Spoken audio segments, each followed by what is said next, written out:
Halo sahabat BDK Denpasar, berjumpa kembali di podcast Tasik Segara BDK Denpasar.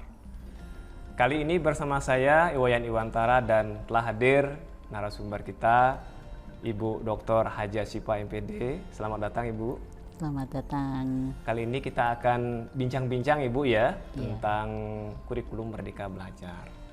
Lebih tepatnya nanti kita akan membahas tentang bagaimana kita mengembangkan tujuan pembelajaran dari capaian pembelajaran. Begitu. Oke Ibu, sebelum kita lebih lanjut, umumnya dalam merencanakan sebuah pembelajaran, kita akan melalui proses memahami dulu apa yang menjadi capaian pembelajaran. Kemudian kita berusaha untuk mengembangkan capaian pembelajaran ke dalam bentuk tujuan pembelajaran. Kemudian kita arahkan bagaimana alur tujuan pembelajarannya.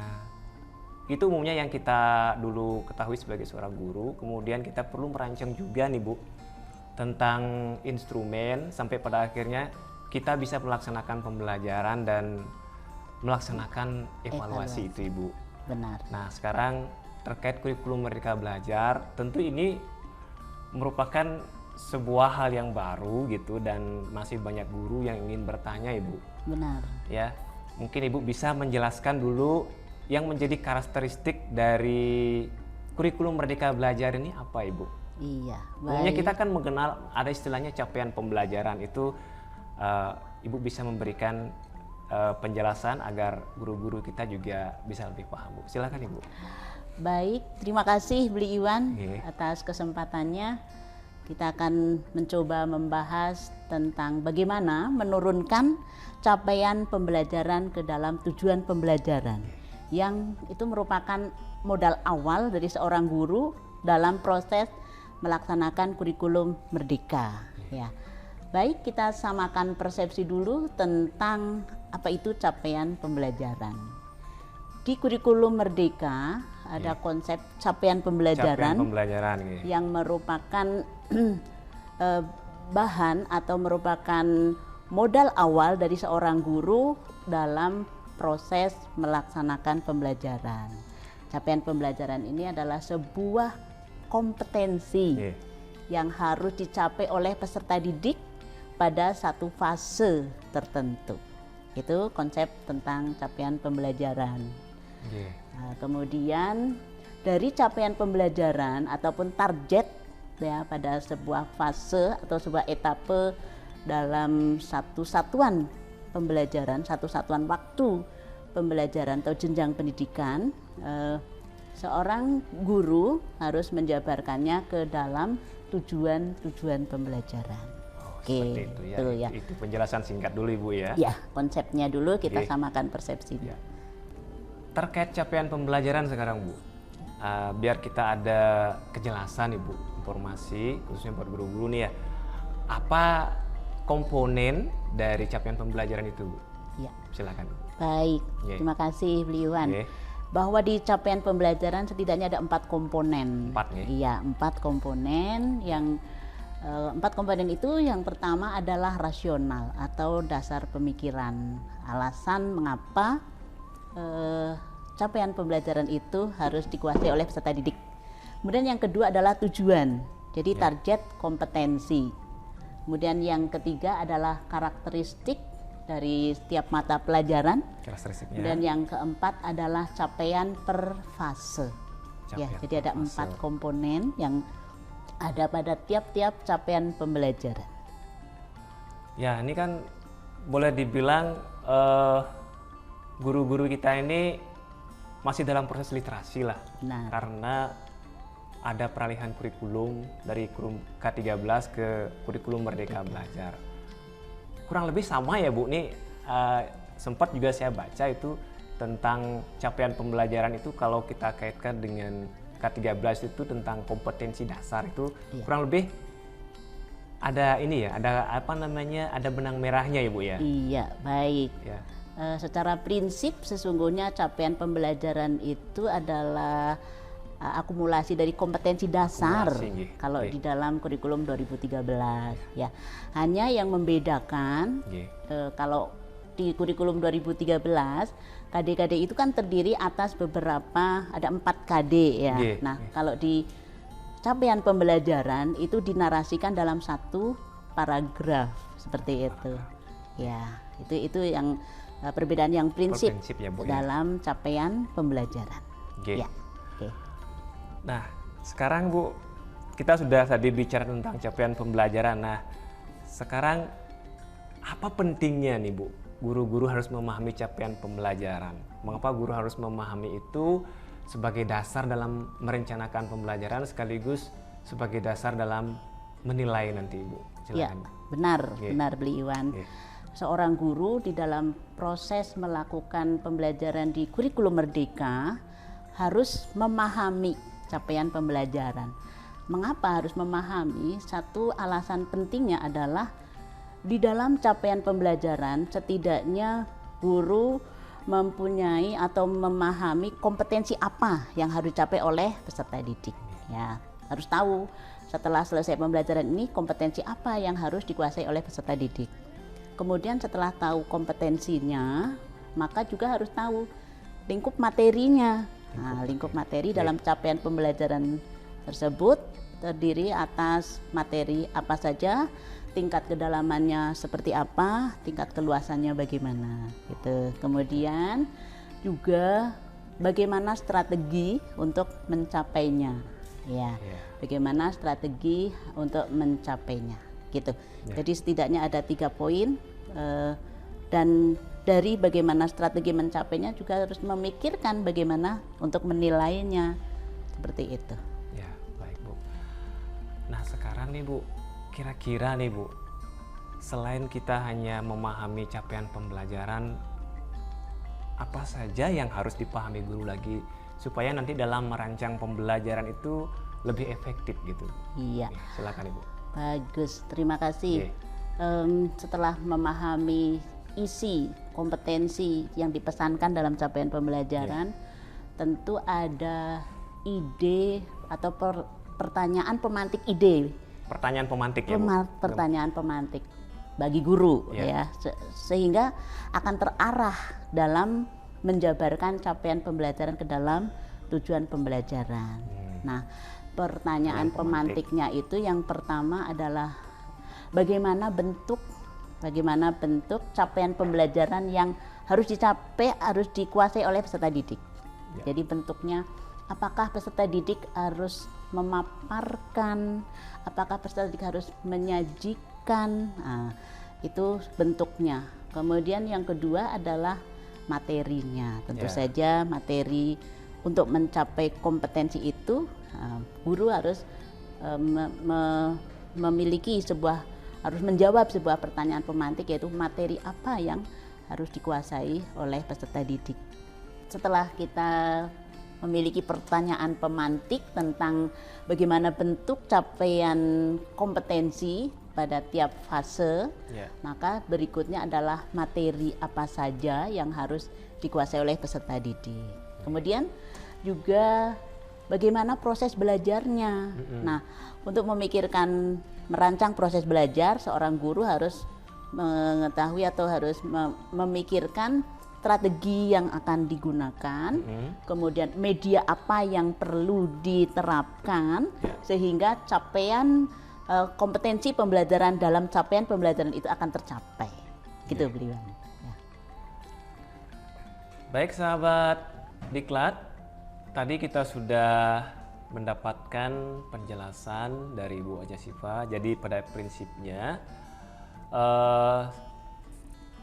untuk dapat merancang sebuah kegiatan pembelajaran, maka selain memahami CP, capaian pembelajaran, jadi guru harus mengetahui pertanyaan pemantik, begitu ya. Jadi pertanyaan pemantik itu diantaranya nanti bagaimana bentuk capaian dari pembelajaran dari fase yang dimaksud, kemudian materi apa saja yang ada di dalamnya, kemudian yang tidak kalah penting itu adalah bagaimana proses pembelajaran, begitu. Berarti kalau kita bicara proses pembelajaran, kita berbicara strategi serta media apa yang kita pergunakan agar pesan yang mau disampaikan ini dapat diterima dengan baik oleh si penerima pesan. Begitu ya Bu? Benar, ya? Kurang lebih Bu ya? Ya. Baik sahabat BDK, sepertinya sahabat BDK Denpasar sudah mulai memanas, sudah mulai ada benang merah antara apa yang sudah beliau sampaikan sedari awal dengan penjelasan terakhir seperti itu. Jadi pada prinsipnya bahwa dalam merancang pembelajaran guru harus memahami capaian pembelajaran, begitu ya. Selain memahami capaian pembelajaran, tadi sudah sempat dijelaskan oleh beliau bahwa guru harus memahami pertanyaan pemantik seperti itu ya. Nah sekarang akan kita lanjut ya Bu ya ke pertanyaan berikutnya nih Bu. Karena memang yang menjadi esensi dari capaian pembelajaran itu adalah bagaimana kemudian kita bisa mengembangkan capaian pembelajaran itu ke dalam bentuk tujuan pembelajaran Bu. Ya Bu ya. Nah sekarang Bu, kira-kira bagaimana formula nih Bu? Artinya atau cara agar guru bisa mendapatkan panduan praktis lah. Mengembangkan ataupun memformulasikan capaian pembelajaran menjadi tujuan pembelajaran Ibu. Silakan Ibu. Baik, terima kasih Bli Iwan. Sebelum guru menjabarkan capaian pembelajaran ke dalam tujuan pembelajaran, pastikan dulu harus dipahami oleh seorang guru bahwa di dalam capaian pembelajaran itu ada 2 komponen besar. 2 komponen? Iya, yaitu yang pertama adalah kompetensi yang harus dicapai, yang harus dikuasai oleh peserta didik, dan yang kedua adalah materi atau lingkup materi yang harus dikuasai juga oleh peserta didik. Jadi kompetensinya apa, materinya seperti apa, seperti itu Bli Iwan. Baik Bu, sekarang kita coba lanjut bagaimana panduan praktis Bu. Guru-guru kita nih agar mudah nanti mengembangkan CP ini menjadi tujuan pembelajaran. Mungkin bisa berbagi Bu kepada mereka nih supaya mereka nanti ada kejelasan. Silakan Bu. Baik, terima kasih. Di dalam kurikulum Merdeka namanya memberikan kebebasan kepada guru untuk memilih, untuk menentukan bagaimana cara mengembangkan tujuan pembelajaran. Nah, namun demikian dari Puskor memberikan 3 rambu-rambu alternatif teknik menurunkan CP ke dalam tujuan pembelajaran. Apa saja itu Bu? Yang pertama adalah merumuskan secara langsung dari CP menjadi tujuan pembelajaran. Kemudian langsung ya Bu ya? Langsung, jadi secara langsung guru langsung bisa menjabarkan kata-kata kunci di dalam CP yang terdiri atas 2 komponen tadi, kompetensi dan materi, langsung dijabarkan ke dalam tujuan pembelajaran. Nah itu yang pertama Yang pertama, alternatif 1. Yang kedua Ibu secara langsung. Yang kedua adalah dengan menganalisis dari capaian pembelajaran ke dalam kompetensi dan ruang lingkup materi. Itu berarti ada 2 ya Bu ya, ada kompetensi dan materi gitu ya Bu ya. Ada kompetensinya apa yang harus dicapai, kemudian lingkup materinya apa saja. Ini alternatif yang kedua. Kemudian alternatif yang ketiga ini adalah memadukan yaitu lintas elemen. Jadi menjabarkan tujuan pembelajaran dari capaian pembelajaran dalam lintas elemen. Kalau yang pertama dan kedua tiap-tiap elemen kalau yang alternatif ketiga adalah lintas elemen.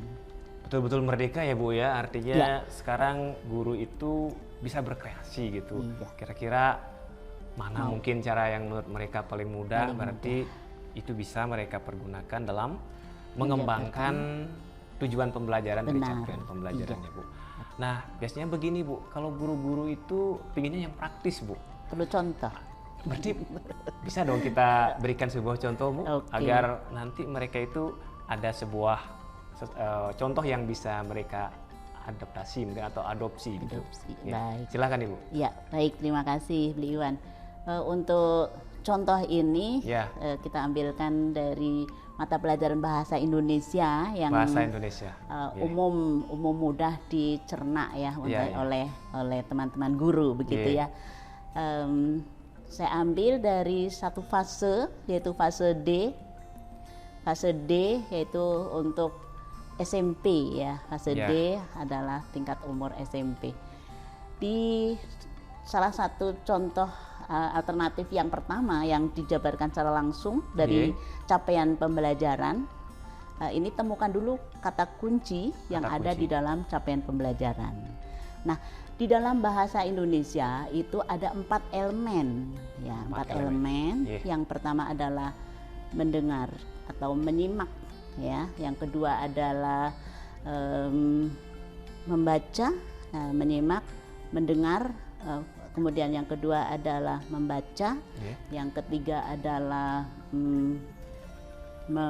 berbicara, dan yang keempat adalah menulis. Ya, 4 elemen itu yang menjadi komponen dalam pembelajaran bahasa Indonesia.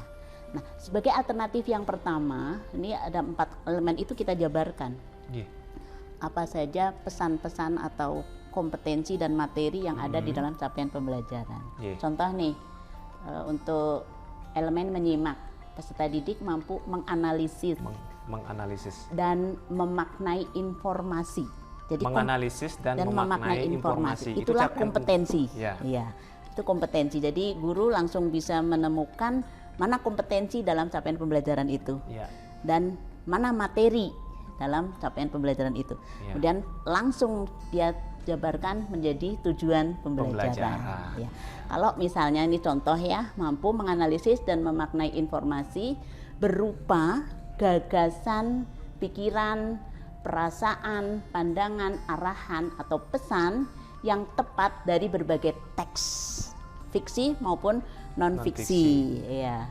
Nah, itu yang menjadi materi, cakupan materi. Kemudian belum selesai, dilanjutkan, teks itu berupa apa? Berupa audio visual, karena keterampilan menyimak yang akan disasar.